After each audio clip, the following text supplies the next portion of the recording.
Hello दोस्तों, नमस्कार। आप सभी लोगों का स्वागत है हमारे YouTube चैनल में।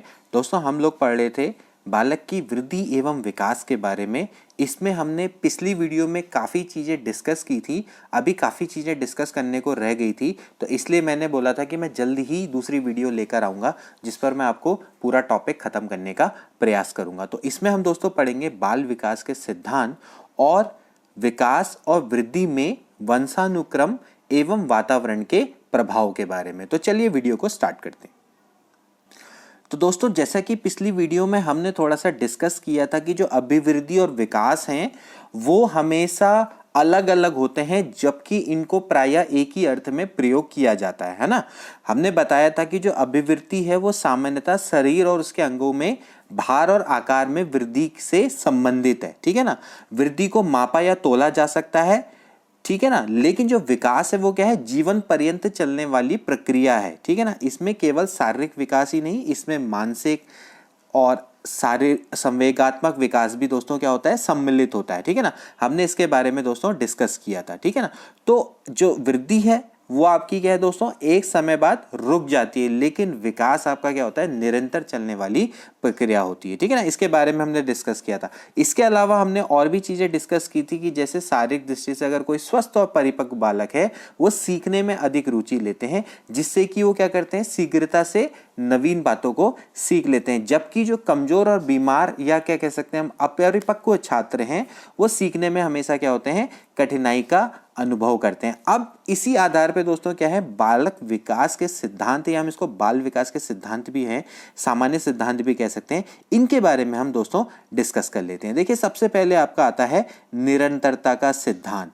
निरंतरता का मतलब क्या है, इसको बोलते हैं प्रिंसिपल ऑफ कंटिन्यूटी। इस सिद्धांत के अनुसार दोस्तों एक जो विकास है वो ना रुकने वाली प्रक्रिया, इसका मतलब है कि वो निरंतर चलने वाली प्रक्रिया है, ठीक है ना।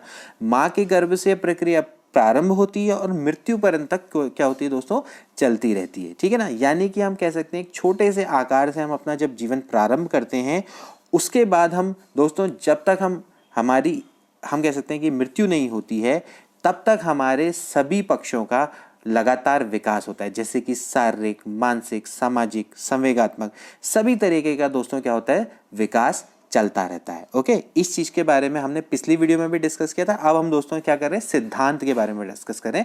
तो निरंतरता का सिद्धांत क्या होता है वो मैं आपको समझाने का यहाँ पर प्रयास कर रहा हूँ। इसके बाद व्यक्तिक अंतर का सिद्धांत। व्यक्तिक का मतलब क्या है, इंडिविजुअल डिफरेंस। ओके, तो इसको क्या बोलते हैं, इस सिद्धांत के अनुसार दोस्तों क्या होता है कि बालक में जो विकास और वृद्धि होती है वो उनकी अपनी व्यक्तिकता के अनुरूप होती है, यानी कि उनकी अपनी इंडिविजुअलिटी के कारण होता है, ठीक है ना। वे अपनी स्वाभाविक गति से ही क्या होते हैं दोस्तों, विकास और वृद्धि करते हैं, ठीक है, या फिर हम कह सकते हैं विभिन्न क्षेत्रों में आगे बढ़ते हैं। इसी के कारण उनमें क्या होती है, पर्याप्त विभिन्नताएं देखने को मिलती है। कोई भी बालक क्या होता है, विकास और वृद्धि की दृष्टि से अन्य बालक के समान नहीं हो सकता। ये चीज को आपने ध्यान में रखनी है, यानी कि सभी बालकों में वृद्धि और विकास क्या होते हैं, अलग अलग होते हैं। ये चीज को आपने ध्यान में रखना है, ठीक है ना। तो इसी डिफरेंस के कारण ही कोई बालक क्या होता है, बहुत मेधावी होता है, जबकि कोई बालक बहुत पिछड़ा हुआ हो जाता है, या कोई बालक सामान्य होता है, या हम कह सकते हैं कोई बालक मंद बुद्धि का होता है। ये चीज को आपने ध्यान में रखना है, व्यक्तिक अंतर का सिद्धांत। इसके बाद आता है विकास क्रम की एकरूपता। अब ये सिद्धांत क्या बताता है कि दोस्तों कि जो विकास की गति है एक जैसी ना होने पर, व्यक्तिक अंतर पाए जाने पर भी विकास क्रम में फिर भी क्या होते हैं, कुछ एकरूपता पाई जाती है। ओके, समझ में आ रहा है कि होता क्या है कि अभी हमने बोला कि व्यक्तिक अंतर तो है, ठीक है, लेकिन फिर भी विकास क्रम में क्या होती है, कुछ एकरूपता पाई जाती है, ठीक है ना। तो इसके क्रम में ही क्या होता है कि जैसे कोई जो जाति या विशेष के सभी सदस्य हैं उनमें कुछ विशेषताएं देखने को मिलती हैं। ओके, अब जैसे कि हमने बोला कि जो मनुष्य है, मनुष्य जाति के जो बालक हैं उनमें वृद्धि क्या होती है, सिर की ओर से प्रारंभ होती है, ठीक है ना। तो इसी तरह से जो बालक है उनके गत्यात्मक और भाषाई विकास में भी एक निश्चित, हम कह सकते हैं एक निश्चित प्रतिमान, या हम कह सकते हैं मॉडल और क्रम के हम दर्शन को कर सकते हैं। कहने का मतलब है कि इतने व्यक्तिक डिफरेंस के में भी होने के बावजूद भी विकास का क्रम क्या होता है, एक रूपता होता है, मतलब उसमें एक रूपता दिखाई पड़ती है। ये इसका मतलब है, ये चीज आपको समझ में आनी चाहिए, ठीक है ना। ठीक, इसके बाद आता है वृद्धि एवं विकास की गति की दर एक सी नहीं रहती। अभी हमने बोला कि विकास आपका क्या होता है, जीवन पर्यंत चलता है, ठीक है ना, और इसीलिए जो विकास की प्रक्रिया की जो गति है वो हमेशा एक जैसी नहीं होती है, ठीक है ना। अभी हमने डिस्कस भी किया था पिछले वीडियो में कि जब शैशवावस्था होती है उसके शुरू के वर्षों में क्या होता है, काफ़ी तीव्र होता है विकास, लेकिन बाद में क्या होता है, धीमा पड़ जाता है। और फिर जैसी किशोरावस्था के प्रारंभ में जब आती है तो फिर से क्या होता है, विकास बहुत तेजी से होता है, ठीक है ना। और लेकिन फिर उसके बाद क्या होता है कि अधिक समय फिर उसके बाद क्या होता है कि जो वृद्धि है, वृद्धि की अगर हम बात करें तो फिर क्या होती है, किशोरावस्था में क्या होती है कि जो स्टार्टिंग में जो गति वृद्धि होती है वो क्या होती है, तेजी से होती है, और फिर उसके बाद क्या होती है, वृद्धि क्या होती है, कुछ समय बाद रुक जाती है, ठीक है ना। ये चीज को आपने ध्यान में रखना है, ठीक। तो जो वृद्धि है और विकास है उसकी जो गति की दर है वो हमेशा एक सी नहीं रहती है, वो हमेशा क्या होती है, चेंज होती रहती है। तो ये हम कह सकते हैं कि जो वृद्धि और विकास की गति की जो दर का जो सिद्धांत है वो ये बताता है कि जो गति की दर है वो एक समान नहीं रहती है। इसमें क्या होता है, लगातार उतार चढ़ाव आते रहते हैं। ये आपको समझ जाना है कि वृद्धि और विकास की जो गति की दर है उसमें उतार चढ़ाव आते रहते हैं, तो उसकी गति की दर में हम कह सकते हैं चेंज का सिद्धांत है, ये आप इसको समझ लो, ठीक है। इसके बाद आता है निश्चित एवं पूर्व कथनीय प्रतिरूप का सिद्धांत। अब इसका क्या मतलब है, देखिए दोस्तों, कोई भी प्रजाति हो, चाहे वो पशु प्रजाति हो चाहे वो मानव प्रजाति हो, उनके विकास का एक निश्चित प्रतिरूप होता है। प्रतिरूप यानी कि एक मॉडल होता है, ठीक है, और जो कि उस प्रजाति के सभी सदस्यों के लिए एक जनरल होता है। मतलब कहने का मतलब है कि उनके लिए वो सामान्य होता है। इस चीज को आपने ध्यान रखना है। और जो प्रजाति के समस्त सदस्य हैं वो इसी प्रतिरूप को फॉलो करते हैं या उसका अनुसरण करते हैं, उसी से ही क्या होता है, उनका विकास होता है। ये चीज को आपने ध्यान में रखना है कि निश्चित और पूर्व कथनीय प्रतिरूप का सिद्धांत, ये एक जो विकास का मॉडल है ना, बार बात करते हैं विकास का मॉडल, तो वो विकास के मॉडल की हम यहाँ पर बात कर रहे हैं कि कोई भी मनुष्य प्रजाति हो चाहे पशु प्रजाति हो, उनका विकास का मॉडल पहले से ही निश्चित होता है ना। और जो उसके अंदर आने वाली जो प्रजाति के जितने भी सदस्य होते हैं वो उसी प्रतिरूप का क्या करते हैं, अनुसरण करते हैं। ये आप इसको सिंपली समझ लीजिए, ठीक है। इसके बाद अगला आता है वंशानुक्रम तथा वातावरण के अंतःक्रिया का सिद्धांत। इस टॉपिक को दोस्तों हम आगे भी डिस्कस करेंगे। इसके बारे में आपको बता देता हूं दोस्तों, जो बालक का विकास है ना, केवल वंशानुक्रम और वातावरण पर ही डिपेंड नहीं करता, ठीक है ना। जबकि जब इनके बीच में परस्पर अंतःक्रिया होती है ना, उससे ही बालक का क्या होता है दोस्तों, विकास होता है। केवल वंशानुक्रम और केवल वातावरण बालक के विकास की गति और दिशा को निर्धारित नहीं करते। ये चीज को आपने ध्यान में रखना है। जब दोनों अंतःक्रिया करते हैं तभी बालक के विकास की दिशा और गति का नियंत्रण होता है। ये आपने ध्यान में रखना है, बहुत इंपॉर्टेंट है। इसके बारे में तो अभी हम आगे दोस्तों डिस्कस करने वाले हैं, ठीक है ना। तो ये सिद्धांत के बारे में भी आप ध्यान में रखेंगे। इसके बाद आता है चक्राकार प्रगति का सिद्धांत, ठीक। अब इसका क्या मतलब है, देखिए दोस्तों, चक्राकार प्रगति के सिद्धांत का सीधा सीधा सा मतलब यह है कि विकास प्रक्रिया के दौरान कभी कभार ऐसे अवसर आते हैं जिसमें उस क्षेत्र की विकास प्रक्रिया में विराम की स्थिति आ जाती है, ठीक है ना। होता क्या है कि जैसे आपके कोई क्षेत्र विशेष में अगर आप कोई पूर्व अर्जित स्थिति है उसका समायोजन करने के लिए उस क्षेत्र की विकास प्रक्रिया में थोड़ा सा विराम की अवस्था आ जाती है, तो उस स्थिति में क्या होता है, चक्राकार प्रकृति का सिद्धांत आपका लागू हो जाता है, ठीक है ना। तो यहाँ पर आपका क्या है कि कुछ अवधि के उपरांत उस क्षेत्र में विकास की गति जो दर है वो फिर से बढ़ जाती है। तो चक्राकार जो प्रगति है वो होती रहती है। कहने का मतलब है कि विकास की प्रक्रिया के दौरान पे कभी ऐसे अवसर भी आ सकते हैं कि जहाँ पर आपकी विकास की जो प्रक्रिया है उसमें विराम की स्थिति आ जाए और फिर क्या हो जाए, दोबारा से उसमें विकास की गति बढ़ जाए। तो इसको क्या बोलते हैं, चक्राकार प्रकृति का सिद्धांत बोलते हैं। इसके बाद अगला आता है विकास सामान्य से विशेष की ओर। ये भी काफी इंपॉर्टेंट। देखिए दोस्तों, विकास सामान्य से विशेष की ओर का क्या मतलब है। देखिए दोस्तों, विकास और वृद्धि की सभी दिशाओं में विशिष्ट क्रियाओं से पहले उनके सामान्य रूप के दर्शन होते हैं। जैसे कि क्या होता है कि कोई जैसे बच्चा है, जब वो क्या होता है शुरू में रोता और चिल्लाता है ना, तो उस समय पे उसके सारे अंग प्रत्यंग भाग लेते हैं, लेकिन बाद में जब उसका वृद्धि और विकास हो जाता है ना, तो केवल क्या होता है, उसकी आंखें और हमें एक तरीके से उसका वाक तंत्र ही तक ही वो आपका क्या होता है, रोने के लिए वो क्या करता है, सिर्फ अपनी आंखों और वाक् तंत्र का प्रयोग करने लग जाता है। पहले क्या होता है, वो सामान्यता एक तरीके से सभी अंगों का क्या करता है, भाग लेता है। जैसे इसी तरह से जैसे क्या होता है कि जैसे भाषा विकास में भी क्या होता है, बालक पहले विशेष शब्दों से पहले सामान्य शब्द सीखता है। जैसे क्या होता है कि वो सभी जितने भी व्यक्ति हैं, जैसे उसने पापा सीख लिया तो पापा कहने का मतलब है जितने भी व्यक्ति आते हैं सबको पापा कहने लग जाता है, ठीक है ना। बाद में क्या होता है कि वो केवल अपने पिता को ही पापा कहकर संबोधित करना सीखता है, ठीक है ना। और बाद में जितने व्यक्ति हैं, जैसे उसके कोई चाचा होंगे या मामा होंगे, उनके बारे में तो पहले वो एक जनरल शब्द सीखता है पापा, फिर उसके बाद धीरे धीरे जैसे जैसे उसका विकास होता चला जाता है तो फिर उसके बाद उसको पता लगता है कि हाँ ये स्पेसिफिक पर्सन उसके पिताजी हैं, ये उसके चाचा हैं, ये उसके दादा हैं, मामा हैं। तो इस तरीके से आपको समझ में आ जाना चाहिए कि जो विकास है वो क्या होता है, सामान्य से विशेष की ओर को जाता है, ठीक है ना। इसके बाद आता है परस्पर संबंध का सिद्धांत। अब परस्पर सिद्धांत का मतलब क्या है, परस्पर संबंध का सिद्धांत का मतलब क्या है। देखिए इसका सीधा सीधा सा मतलब है कि जितने भी विकास के आयाम हैं, जैसे कि शारीरिक, मानसिक, सामाजिक, संवेगात्मक, ये सभी एक दूसरे से परस्पर संबंधित रहते हैं। कोई भी अगर आयाम में कोई विकास करता है तो वो अन्य आयाम में होने वाले विकास से पूरी तरह से संबंधित होता है या उसको प्रभावित करने की पूरी तरह से क्षमता रखता है। जैसे कि किसी बच्चे में अगर औसत से अधिक वृद्धि होती है तो वो क्या होते हैं दोस्तों, शारीरिक और सामाजिक विकास की दृष्टि से भी काफी आगे बढ़े हुए पाए जाते हैं। कहने का मतलब है कि अगर उनकी शारीरिक वृद्धि हो रही है तो सामाजिक और शारीरिक विकास की दृष्टि से भी काफ़ी आगे आगे बढ़ेंगे, ठीक है ना। अगर उनके एक आयाम में अगर बढ़ोतरी होती है वो दूसरे आयामों को भी प्रभावित करती है, ठीक। इसी तरह से जैसे अगर कोई बच्चा शारीरिक रूप से अगर पिछड़ा हुआ है, ठीक, तो हो सकता है कि वो दोस्तों वो संवेगात्मक, सामाजिक और बौद्धिक विकास में भी पिछड़ जाए। तो इसको क्या बोलते हैं, परस्पर संबंध का सिद्धांत। यानी कि जितने भी विकास के आयाम हैं वो सभी आपस में एक दूसरे से सहसंबंधित है, इसको आपने ध्यान में रखना है। इसके बाद आता है विकास की दिशा का सिद्धांत। देखिए हमेशा जो विकास की दिशा है वो पूर्व निश्चित दिशा की ओर बढ़ती है, जो पहले से ही क्या होती है, निश्चित होती है, ठीक। तो इसमें जो विकास की प्रक्रिया में व्यक्ति के क्या होता है दोस्तों, वंशानुगत और वातावरण जन्य, ये सभी कारक क्या होते हैं, इसको प्रभावित करते हैं। ये चीज को आपने ध्यान में रखना है।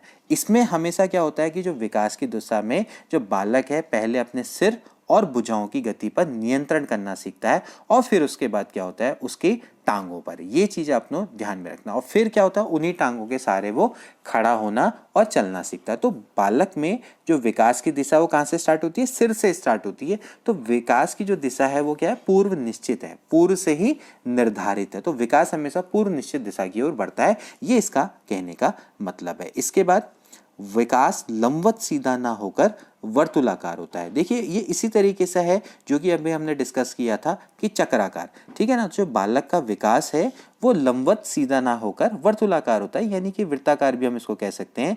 यानी कि वो एक सी गति से सीधा चलकर विकास को प्राप्त नहीं कर सकता, बल्कि बढ़ते हुए या पीछे हटकर अपने विकास को हम कह सकते हैं परिपक्व और स्थायी बनाते हुए वर्तुलाकार आकृति की ओर आगे बढ़ता है, यानी कि चक्राकार प्रकृति की ओर बढ़ता है, ठीक है ना। तो समझ में आ रहा है इसका क्या मतलब है, ठीक है ना। यानी कि पहले का मतलब है कि चक्राकार में क्या होगा कि हो सकता है कि बीच में क्या हो जाए, उसकी विकास में कुछ विराम आ जाए, ठीक है ना। और फिर वो क्या करेगा, जितने भी उसने अर्जित जो भी कौशल उसने अर्जित किए होंगे पहले वो वातावरण के संग समायोजन करेगा और फिर हो सकता है कि विकास की गति क्या हो जाए, तीव्र हो जाए। तो कहने का मतलब है आगे बढ़ेगा, पीछे हटेगा, फिर आगे जाएगा। तो इस तरीके से क्या होती है, प्रोसेस चलती रहती है। तो विकास लंबवत सीधा ना होकर हमेशा क्या होता है, वर्तुलाकार होता है। इसको आपने ध्यान में रखना है, ठीक। फिर इसके बाद जैसे कि अभी हमने ऊपर भी डिस्कस किया था कि वृद्धि और विकास की क्रिया वंशानुक्रम और वातावरण का संयुक्त परिणाम है। इसको हम कह सकते हैं, अभी भी हमने इसके बारे में डिस्कस किया था कि जो बालक की वृद्धि और विकास है वो किसी भी स्तर पर वंशानुक्रम और वातावरण की संयुक्त रूप से देन माना जा सकता है। कहने का मतलब ये है कि इन पे अलग अलग निर्भर नहीं है, इन दोनों का आपस में जब परस्पर अंतःक्रिया होती है तभी वृद्धि और विकास होता है, यानी कि दोनों का इसमें इफेक्ट पड़ता है। ओके, इसके बाद आता है एकीकरण का सिद्धांत। देखिए विकास की प्रक्रिया एकीकरण के सिद्धांत का भी पालन करती है। कहने का मतलब है बालक पहले संपूर्ण अंग को और फिर अंग के भागों को चलाना सीखता है, ठीक है ना। तो इसको फिर उसके बाद क्या करता है, उनको उन जितने भी भाग हैं उनमें एकीकरण सीखना सीखता है। जैसे कि हमने बोला था ना दोस्तों कि सामान्य से विशेष की ओर को बढ़ते हैं, ठीक है ना। तो एक बालक क्या करता है, पहले पूरे हाथ को, फिर अंगुलियों को, फिर हाथ व अंगुलियों को एक साथ चलाना सीखता है ना। तो इसका मतलब यही है कि दोस्तों जो एकीकरण का सिद्धांत यही कहता है कि बालक पहले क्या करेगा, संपूर्ण अंग को, फिर अंग के भागों को चलाना सीखता है और फिर उन अंग के यानी उन भागों को एकीकरण करना सीखता है। तो वही है कि बालक पहले क्या करेगा, पूरे हाथ को चलाना सीखेगा, फिर उसकी उंगलियों को चलाना सीखेगा, फिर हाथ और उंगलियों को एक साथ चलाना सीख जाता है। इसी को बोलते हैं एकीकरण का सिद्धांत। इसके बाद विकास की भविष्यवाणी की जा सकती है। ठीक है, अगर कोई बालक है उसकी वृद्धि और विकास में की गति को अगर हम ध्यान में रखें तो हम उसके आगे बढ़ने की दिशा और स्वरूप के बारे में भविष्यवाणी कर सकते हैं। ठीक है, ठीक है ना, इस चीज को आपने ध्यान में रखना है। ठीक है ना। तो जैसे कि अगर सपोज करो कोई बालक है, उसकी कलाई की हड्डियों का अगर हम एक्सरे ले लें, ठीक, तो उस चित्र से हम पता लगा सकते हैं कि उसका आकार प्रकार आगे जाके किस प्रकार का होगा, यानी किस शेप एंड साइज क्या होगा। ठीक है ना। तो इस तरह से हम उसके मानसिक योग्यताओं का भी हम दोस्तों क्या कर सकते हैं, ज्ञान के सहारे हम या फिर उसका मापन कर सकते हैं। उसका ये एक तरीके से पूर्वानुमान लगा सकते हैं कि आगे जाके उसका मानसिक विकास कैसे होगा। तो विकास की भविष्यवाणी भी की जा सकती है। ठीक है ना, यानी वर्तमान जितने भी हमारे पास रिजल्ट आएंगे उनके आधार पर हम प्रिडिक्शन कर सकते हैं। ठीक, इसके बाद आता है समन्वय का सिद्धांत। ठीक, परस्पर जितने भी विभिन्न अंग हैं उनके विकास में आपका क्या होता है, समन्वय रहता है। ठीक, जैसे कि मैंने अभी बोला कि बालक पहले अपने संपूर्ण अंगों को, फिर उन अंगों के विभिन्न भागों को चलाना सीखता है और फिर वो क्या करता है, इनके विभिन्न भागों में सब परस्पर क्या होता है, कोऑर्डिनेशन यानी समन्वय स्थापित करना सीखता है। ठीक है ना। तो जब तक अगर शरीर के जितने भी विभिन्न अंग हैं और उनके बीच में अगर समन्वय नहीं होगा तब तक क्या नहीं हो सकता दोस्तों, उचित विकास पॉसिबल नहीं है। तो इसको बोलते हैं समन्वय का सिद्धांत। तो आई होप कि आपको अच्छे से विकास के या बाल विकास के सिद्धांत आपको अच्छे से समझ में आ गए होंगे। तो दोस्तों अब अगला टॉपिक है अनुवांशिकी तथा वातावरण का प्रभाव वृद्धि और विकास पर। देखिए दोस्तों, जो प्राचीन काल के विद्वान थे वो हमेशा मानते थे कि जैसा बीज वैसे ही वृक्ष और फल। कहने का मतलब है कि जैसे माता पिता वैसे ही उसकी संतान होती है। लेकिन जो आधुनिक काल के हम कह सकते हैं जो विद्वान हैं या मनोवैज्ञानिक हैं, उनका मानना है कि जो वातावरण है उसको भी बहुत ज़्यादा महत्व दिया जाना चाहिए। ठीक है ना। कहने का मतलब ये है कि जो पहले के जो विद्वान हैं वो अनुवांशिकता को ज़्यादा महत्व देते थे, लेकिन जो आज के विद्वान हैं वो वातावरण को महत्व देते हैं। लेकिन अगर देखा जाए तो अनुवांशिक और वातावरण दोनों ही बालक की वृद्धि और विकास में प्रभाव डालते हैं और इन्हीं प्रभावों का हम दोस्तों अध्ययन करेंगे। देखिए दोस्तों, अनुवांशिकता से क्या मतलब है। अनुवांशिकता से मतलब है शारीरिक और मानसिक गुणों का संचरण जो कि माता पिता से बच्चों में जीन के माध्यम से प्रवेश करता है। बहुत सिंपल है। ठीक है ना। जब बालक में विकास होता है वो वंशानुक्रम में उपलब्ध गुण एवं क्षमताओं पर ही निर्भर रहता है। इसको आपने ध्यान में रखना है। ठीक है ना। तो जितने भी आपके जो गुण हैं वो बच्चों में कहाँ से आते हैं, वो आपके जीन के माध्यम से आते हैं। यानी कि जो माता पिता के जो जीन हैं उनका संचरण होता है। तो बालक में जितने भी शारीरिक और मानसिक गुण हैं उनका संचरण माता पिता से बच्चों में जीन के माध्यम से जब प्रवेश करता है तो उसको हम अनुवांशिकता बोलते हैं। बहुत सिंपल है। ठीक है ना। लेकिन जब वातावरण है, वातावरण से क्या है, देखिए वातावरण का मतलब ये है व्यक्ति में उन सभी तरह की उत्तेजनाओं से यानी कि स्टिमुलेशन से है जो गर्भधारण से मृत्यु तक उसको प्रभावित करती है। ठीक है ना। तो कहने का मतलब यह है कि जितनी भी चीजें आपको स्टिमुलेस करती हैं यानी कि उत्तेजित करती हैं, उत्तेजनाएं आपको प्रभावित करती हैं गर्भधारण से मृत्यु तक, वो आपका क्या है, वातावरण है। ठीक है ना। तो वातावरण भी क्या है, बालक के विकास को प्रभावित करने वाला दोस्तों बहुत बड़ा तत्व है और वातावरण के फलस्वरूप ही व्यक्ति में कई विशेषताओं का विकास होता है। जैसे कि हम शैशवावस्था ही है तो वो भी क्या करता है, उसका वातावरण से ही, जो शैशवावस्था से ही है क्या होता है, बालक के वातावरण को काफ़ी प्रभावित करता है ना। इसी तरीके से जैसे बच्चा जब धीरे धीरे बड़ा होता है तो विद्यालय में जाता है, वो समाज में जाता है, पड़ोस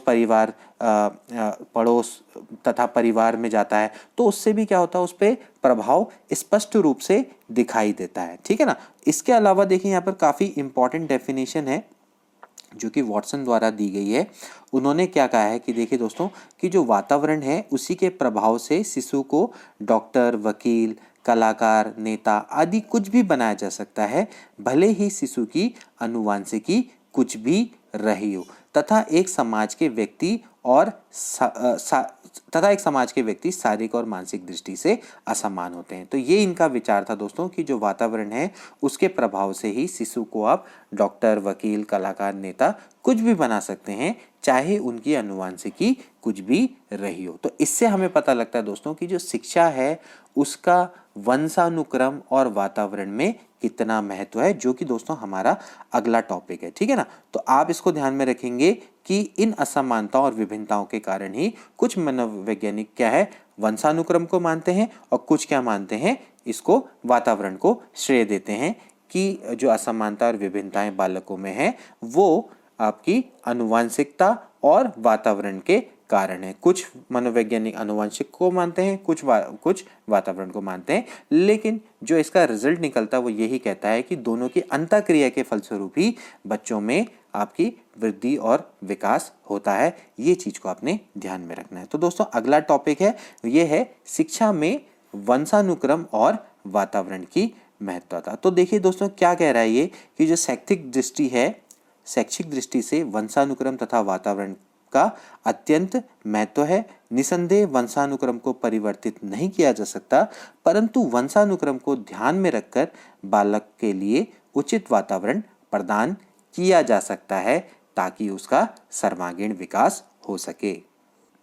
तो दोस्तों इसका कहने का क्या मतलब है? देखिए दोस्तों जो बालक हैं उनकी शिक्षा में आनुवंशिकता तथा वातावरण इसका बहुत ही महत्व हो जाता है, क्योंकि दोस्तों जो शिक्षा का उद्देश्य है वो बालकों में शारीरिक, मानसिक, नैतिक और चारित्रिक विकास या फिर हम कह सकते हैं सांवेगिक विकास करना होता है। ठीक, तो इन उद्देश्यों की पूर्ति के लिए आनुवंशिकता और वातावरण दोनों ही पहलू बहुत ही महत्वपूर्ण हो जाते हैं। क्यों? जैसे कि अगर कोई बालक है, अगर वो उसकी आनुवंशिकता काफ़ी अच्छी है, लेकिन अगर उसको अच्छा वातावरण नहीं मिलता है तो उसका शैक्षिक विकास ठीक से नहीं हो पाएगा। और यदि बालक आनुवंशिकता की दृष्टि से अगर निम्न तथा पिछड़ा हुआ भी है, परंतु उसको एक बहुत अच्छा वातावरण मिलेगा, जैसे कि उसको एक बहुत अच्छे स्कूल में शिक्षा दीक्षा मिलेगी, तो उसका तुलनात्मक दृष्टिकोण से विकास काफ़ी अच्छा, हम कह सकते हैं अच्छा हो सकता है। ठीक है ना। तो इस चीज को आपने ध्यान में रखना है कि जैसे कोई बच्चा है, अगर वो आनुवंशिक रूप से भले ही पिछड़ा हुआ है, लेकिन अगर उसको एक अच्छा वातावरण मिलेगा, अच्छे स्कूल में शिक्षा दीक्षा दी जाएगी, तो उस तरीके से उसका जो विकास है वो काफ़ी तुलनात्मक दृष्टि से काफ़ी अच्छा होगा। ठीक है ना। तो इसमें हम कह सकते हैं कि काफ़ी इम्पॉर्टेंट है कि अगर कोई बालक है वो एक तरीके से हम कह सकते हैं कि उसमें आनुवंशिकता और वातावरण ये काफ़ी क्या हो सकता है, इम्पॉर्टेंट हो सकता है। अगर कोई बालक है, यहाँ पर एक ही दोस्तों इसमें एक चीज़ का और पहलू है जो मैं आपको समझाना चाहूँगा कि सपोज करो कोई बालक है, अगर वो आनुवंशिकता और वातावरण अगर वो दोनों का अगर वो हम कह सकते हैं कि दोनों का में अंतःक्रिया नहीं हो पाती है तो क्या केसेस हो सकता है। देखिए अगर कोई बालक है, अगर वो आनुवंशिकता उसकी काफ़ी अच्छी है ना, लेकिन अगर उसको अच्छा वातावरण नहीं मिल पा रहा है तो उसका हम कह सकते हैं शैक्षिक विकास ठीक से नहीं हो पाएगा।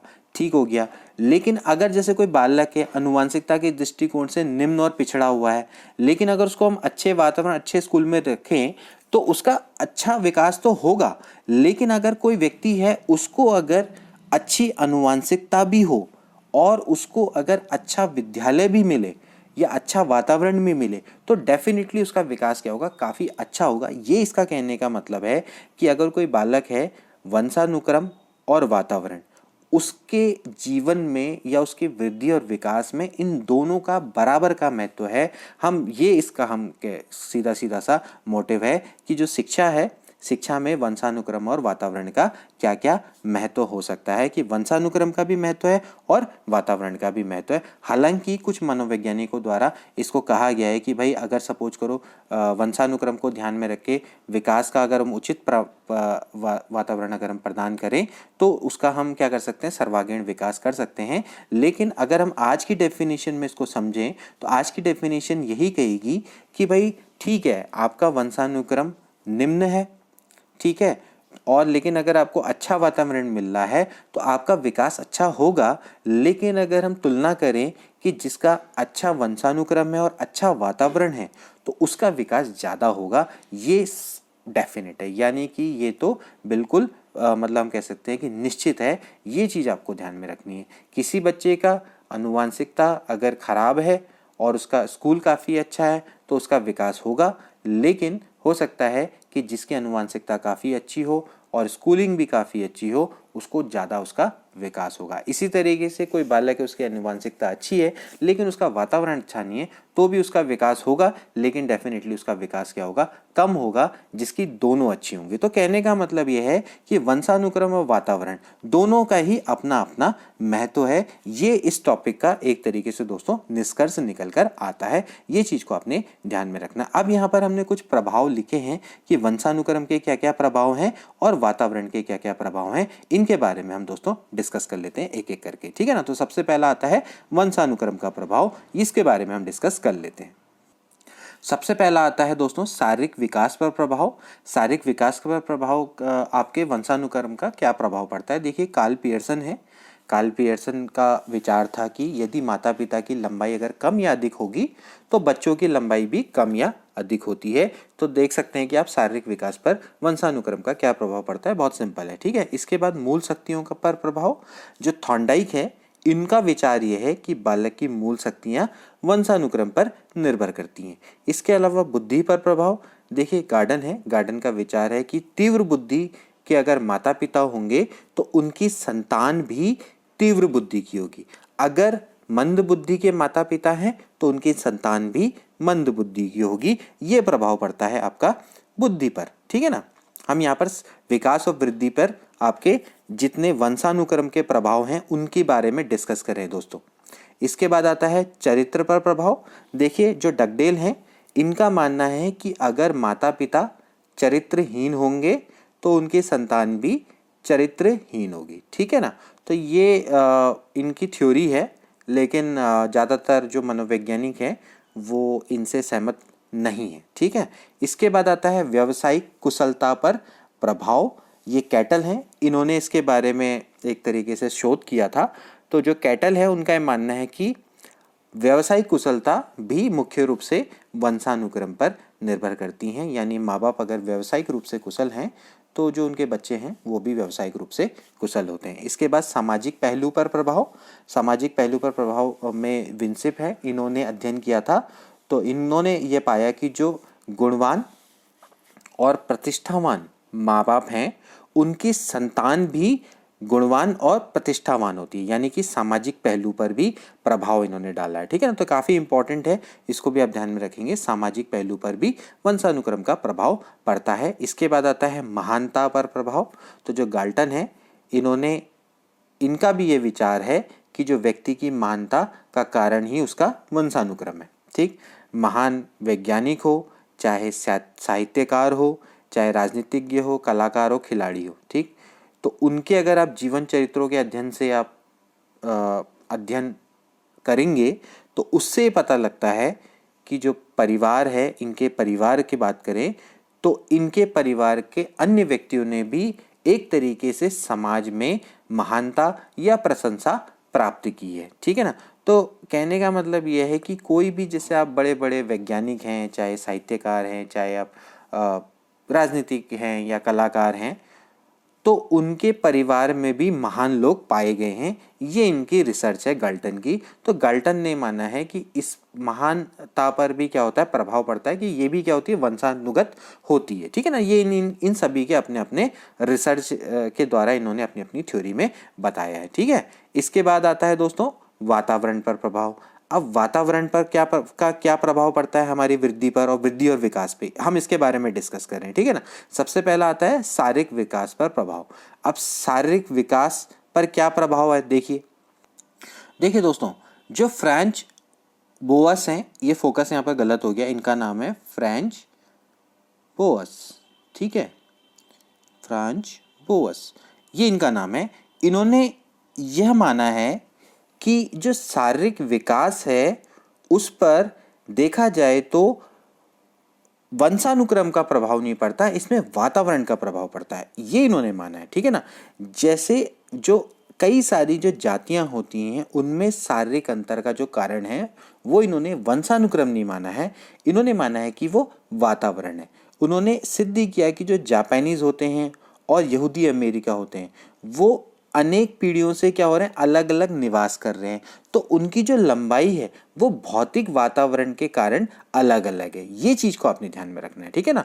ये आपने ध्यान में रखना है कि जो आपके जो अलग अलग जो जातियां हैं ना वो अपने वातावरण में रह रहे हैं, तो उनके जो वातावरण है उनके कारण दोस्तों उनका क्या हो रहा है, शारीरिक विकास अलग अलग है। ये इनका सीधा सीधा सा मानना है। ये नहीं कहते कि वंशानुक्रम नहीं, इनका ये मानना है कि जो आपका वातावरण है वो आपके शारीरिक विकास पर प्रभाव डालता है। इसके बाद बौद्धिक विकास का प्रभाव, इसके लिए दोस्तों जो गार्डन है इन्होंने प्रयोग किया और इन्होंने इस बात की पुष्टि करी कि उचित वातावरण मिलने से बौद्धिक विकास की गति में तेजी आती है। अगर उचित वातावरण नहीं मिलेगा तो बौद्धिक विकास की गति भी क्या हो जाती है, धीमी हो जाती है, ठीक है। इसके बाद अगला आता है जुड़वा बच्चों पर प्रभाव। अब देखिए दोस्तों, जो न्यूमैन और फ्रीमैन थे, इन लोगों ने रिसर्च की। इन्होंने क्या किया कि जो 20 जोड़े जुड़वा बच्चों को अलग अलग वातावरण में रखा, ठीक है ना। इन्होंने कुछ बच्चों को गांव में रखा, कुछ को नगर में रखा, ठीक है ना। और बड़े होने पे देख इन्होंने पाया कि जो दोनों प्रकार के जो बच्चे हैं उनमें असमानताएं पाई गई, ठीक है। जो गांव के बच्चे थे वो थोड़ा सा चिंताग्रस्त, कम बुद्धिमान और अशिष्ट टाइप के थे, जबकि बच्चे जो नगर के थे वो चिंता मुक्त और अधिक बुद्धिमान और शिष्ट पाए गए, ठीक। तो कहने का मतलब ये है कि जो जुड़वा बच्चे हैं उनको अलग अलग वातावरण में जब रखा गया तो उनके शारीरिक, मानसिक और शैक्षणिक योग्यताओं में असमानता पाई गई। तो इस तरीके से हम ये कह सकते हैं, इसको बोलते हैं जुड़वा बच्चों पर प्रभाव, न्यूमैन फ्रीमैन, ठीक है ना, इन्होंने प्रयोग किया था। तो इसके द्वारा भी सिद्ध होता है कि बालकों के शारीरिक, मानसिक विकास पर वातावरण का प्रभाव पड़ता है। ओके, इसके बाद अनाथ बच्चों पर प्रभाव। अनाथ बच्चों पर क्या प्रभाव पड़ा था, जो वुडवर्थ हैं इनका कहना है कि जिन बच्चों को अनाथालय में उचित वातावरण दिया जाता है वे समग्र रूप से अपने माता पिता से अच्छे सिद्ध होते हैं। तो ये है दोस्तों अनाथ बच्चों पर प्रभाव, ठीक है ना। तो जिन अनाथ बच्चों को अनाथालय में अगर उचित वातावरण दिया जाएगा तो वो अपने माता पिता से अच्छे सिद्ध होते हैं ओवरऑल, ठीक। तो ये इनका मानना था कि कहीं ना कहीं वातावरण का आपके विकास में बहुत ज़्यादा प्रभाव है, ठीक। इसके बाद विभिन्न जातियों पर प्रभाव, तो क्लार्क ने इस पर एक तरीके से शोध किया। तो उन्होंने यही माना कि जो डिफरेंट जो जातियां हैं उनकी बौद्धिक श्रेष्ठता का कारण वंशानुक्रम नहीं है, वो क्या है, वातावरण है, ठीक है ना। तो इन्होंने क्या किया कि जैसे कुछ अमेरिका के कुछ गोरे और कुछ निगरे जो लोग होते हैं ना उनका बुद्धि परीक्षण किया, ठीक है ना, और उससे इस चीज़ को सिद्ध किया कि जैसे निग्रो जो जाति हैं उनकी बुद्धि का स्तर निम्न है, ठीक, क्योंकि उनको जैसे अमेरिका में जो श्वेत जाति के लोग होते हैं ना उनके समान क्या है, सामाजिक, सांस्कृतिक और शैक्षिक वातावरण या हम आर्थिक वातावरण प्राप्त नहीं है। तो ये इन्होंने सिद्ध कर दिया क्लार्क ने कि जो विभिन्न जातियां हैं वो भी आपकी क्यों डिफरेंट हैं, वो वंशानुक्रम के कारण नहीं, क्योंकि उनको अच्छा वातावरण नहीं मिला उसके कारण उनमें क्या है, उनकी वृद्धि और विकास में फर्क पड़ा है, ठीक है ना। तो इसके लिए इन्होंने क्या किया था, जो गोरे लोग हैं और निग्रो लोग हैं यानी ब्लैक लोग हैं इन पर इन्होंने क्या किया, परीक्षण किया, बुद्धि परीक्षण, और इन्होंने पाया कि जो अमेरिका के जो श्वेत जाति के लोग हैं वो ज़्यादा आपकी क्या है, बुद्धिमान है, या हम कह सकते हैं जो निग्रो जाति हैं उनकी बुद्धि का स्तर निम्न है। और वो क्यों निम्न है, क्योंकि उनको अमेरिका के जो गोरे लोग हैं या श्वेत जाति के लोग हैं उनके समान सामाजिक, सांस्कृतिक, आर्थिक और शैक्षिक वातावरण प्राप्त नहीं हुआ है, इसलिए उनमें क्या है, डिफरेंस है। ओके, इसके बाद आता है समूचे व्यक्तित्व पर प्रभाव। ठीक हो गया। कूले हैं, इन्होंने शोध किया तो इन्होंने ये पाया कि जो समूचा व्यक्तित्व यानी पूरी पर्सनैलिटी के निर्माण में वंशानुक्रम से ज़्यादा वातावरण का अधिक प्रभाव पड़ता है। ठीक है ना। तो एक तरीके से कई विद्वान हैं वो इनके पक्ष में। ठीक, तो उन्होंने भी यही माना है कि जो व्यक्ति है अगर वो अच्छे वातावरण में रहेगा तो वो अपने व्यक्तित्व का निर्माण कर सकता है, वो अच्छे से निर्माण कर सकता है और महान व्यक्ति बन सकता है। ठीक है ना। तो व्यक्ति है उसकी चरित्र की सीमा पे काफ़ी हद तक वातावरण पर निर्भर करती है, ये इन सभी का मानना है।